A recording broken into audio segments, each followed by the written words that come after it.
and welcome to the programme. Now, it's the third time this year officials from NATO and Russia met to discuss a range of issues, including, of course, Ukraine.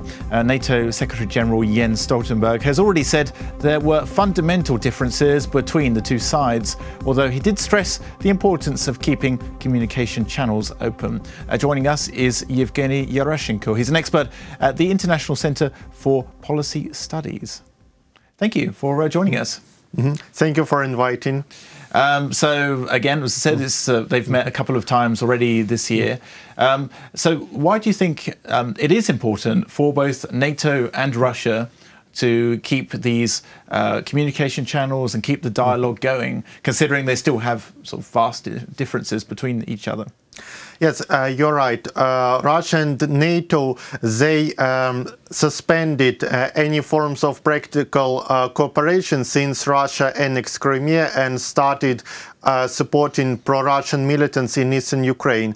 However, it is obvious that Russia and NATO, they are neighbors, they have a long shared border, they conduct regular military exercises along their shared border, they have many military activities in Eastern Europe, and that's why they have to maintain some form of dialogue in order to prevent from escalation of military tensions and keep this tension from escalating into military accidents. So to avoid something like happened in August 2015 on Turkish-Syrian border when a Russian military airplane was shot down by Turkish forces. Because the plane was just in their airspace, wasn't it? And then they shot it down and they didn't realize, and there was a big sort of diplomatic fallout from this as well. But also,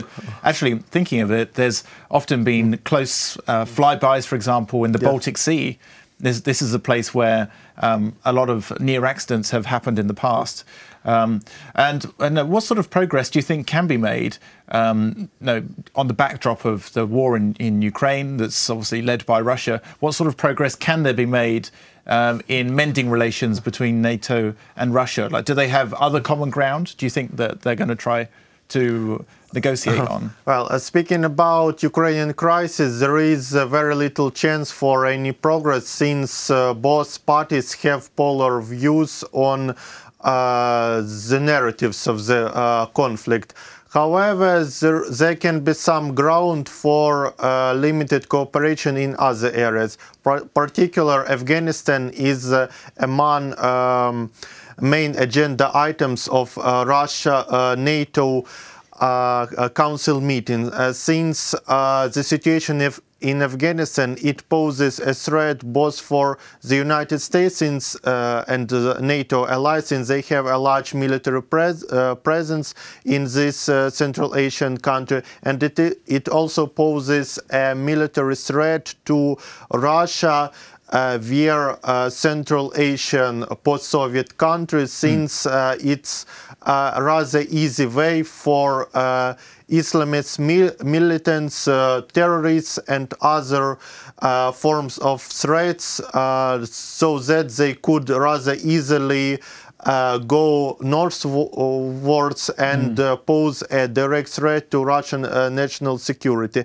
And there is some chance for any compromise for Afghanistan. However, some NATO countries, especially the American military commandments, they accused Russia of supporting Taliban, an anti-government military group that the NATO allies are fighting for. I remember actually a long time ago there was an article, I think it was published by CNN, where there was some evidence that emerged that certainly Russian weapons or Russian-made weapons were found in photographs that were from sort of Taliban holdouts. So, I mean, that's just one of many accusations as well that's been made. And also there's North Korea as well. Yes, speaking about possible form of Russia's involvement in Afghanistan, yes,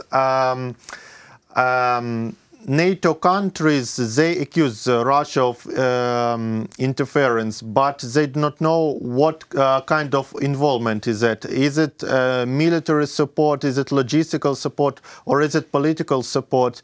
However, Russia has an additional goal in its relations with the West, and NATO in particular. Russia wants to make an additional leverage, and that's why they will try to use the situation of Afghanistan and other hotspots like North Korea in order to gain possible concessions from the US and its allies in other international issues. Yeah. Do you think they would actually get these concessions at all? As the practice reveals, there can be some compromise, especially in Syria, regarding the establishment of 4 de-escalation zones.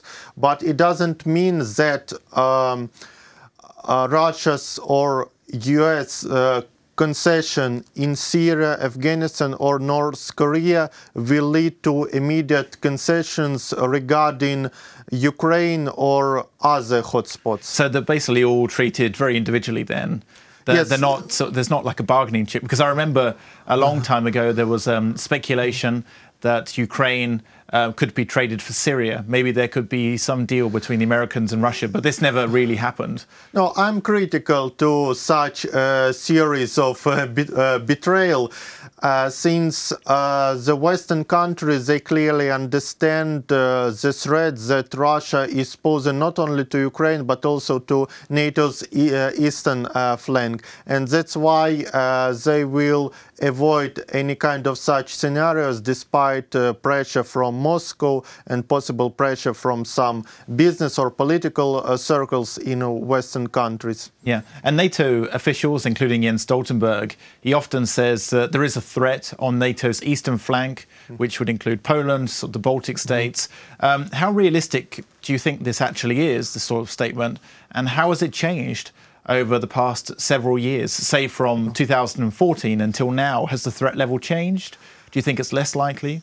A dramatic moment was last year during NATO Warsaw Summit in July, when NATO heads of state agreed on additional deployment of NATO troops. There was around 1,000 of troops which were deployed in Poland and 3 Baltic states, and the military contingent consisted of American, British, German and Canadian troops.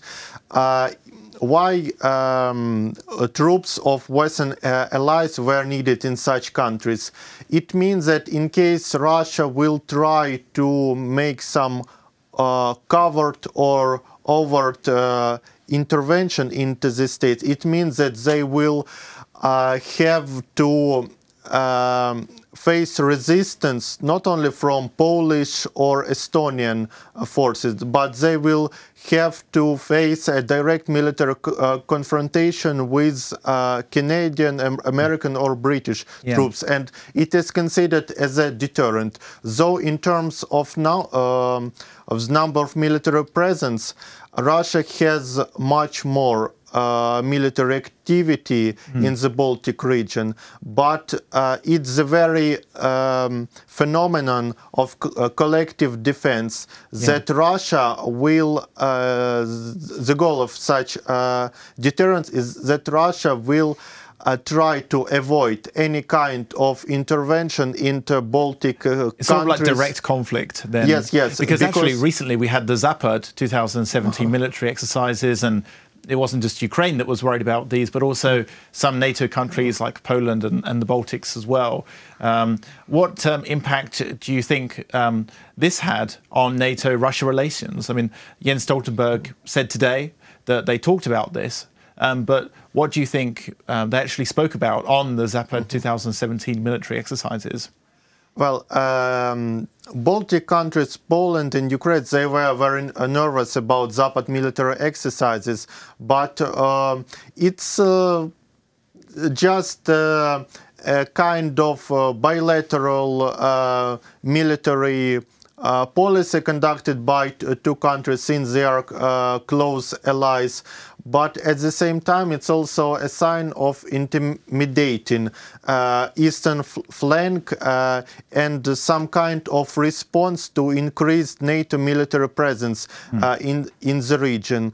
The principal trouble for NATO is that some countries and officials accuse Russia that it did not notify the number of troops that were involved in Zapad military exercise. Because the numbers were verifying. Yes, because if the number of troops exceed 13,000, it means that military observers from other countries, in particular NATO member states, they have to be allowed for observation. But according to Russian official data, the number of troops was around 12,700. Okay, so I mean there was differences there.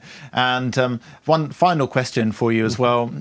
In the Russia NATO Council recently, it was said that that Stoltenberg wanted more diplomatic efforts to implement the Minsk ceasefire agreement that was signed, or the second one that was signed back in 2015. How influential do you think NATO is actually in actually enforcing the Minsk agreements? Do you think they actually have any influence at all, really? Or? Well, NATO consists of 29 member states, and Jens Stoltenberg, though he's Secretary General, he's not a decision maker, especially regarding NATO policy towards Russia or Ukraine. It will be, diplomatic states will be elaborated by the US, Germany, and possibly France to a lesser extent. It's Western countries who have much more active policy towards Ukrainian-Russian conflicts and who have much more political, economic and diplomatic clout to influence any developments in this area.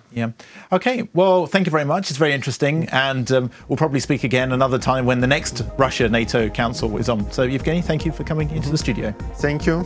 Thank you. That was Yevgeniy Yaroshenko. He's an expert at the International Center for Policy Studies. You're watching UATV.